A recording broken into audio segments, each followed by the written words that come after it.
మనం నేర్చుకున్నప్పుడు ఆ స్తోత్రాల్లో మనకు తప్పులు ఉండకూడదు అనుకుంటాము.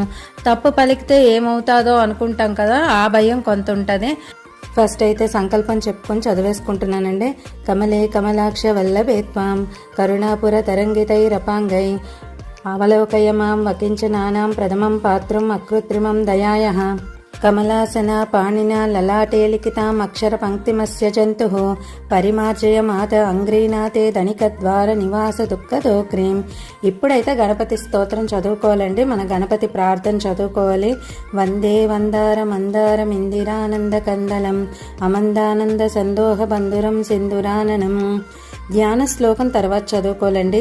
దీర్ఘస్థిభిః కనకకుంభ ముఖావసృష్ట సర్వాహిని ముక్మలచారు జలాప్లుతాంగీం ప్రాతర్నమామి జగతాం జననీం అశేష లోకాదినాథ గృహిణీం అమృతాభిపుత్రీం అంగం మరేహి పులకభూషణమాశ్రయంతి భృంగాంగనేవ ముకుళాభరణం